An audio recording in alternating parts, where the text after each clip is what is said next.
thing up in the air? I doubt it. I doubt it at this point. I think the raid probably came as a complete surprise to them. Why do you think so? Well, I think the indications are that from your reporter in Baghdad, that at least the initial raids went in there very quickly. Now, it takes a little time unless somebody's on runway alert to get organized to get off the ground. And I suspect that there were a lot of deception plans involved in preparation for this attack and communications jamming. I suspect that they had a tough time getting off, and clearly the airfields and their air power would be one of the principal targets for the air raids. And that coverage is coming to us live from the ABC network in New York, and we'll be returning to them throughout the afternoon.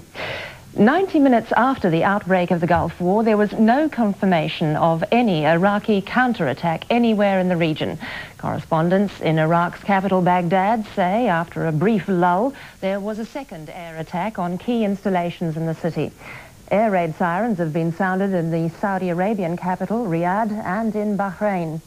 In Israel, expected to be the first Iraqi target, citizens have been ordered to stay at home and prepare for a possible Iraqi chemical weapons attack.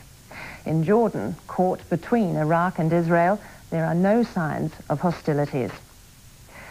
Around the country, the news is sinking in that the Gulf War has indeed begun. We cross now to reporter Pauline Hudson in downtown Auckland.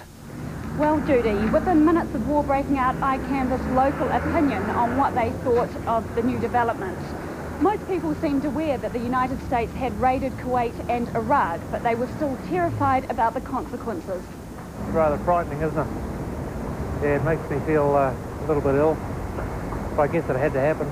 I'm pretty stunned and I'm pretty shocked as well. I mean, I was expecting it, but I'm pretty angry that it's happened.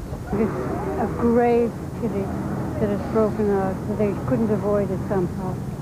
They should have just declared peace. Yeah. And let them take over the country. Well, I think it's ghastly.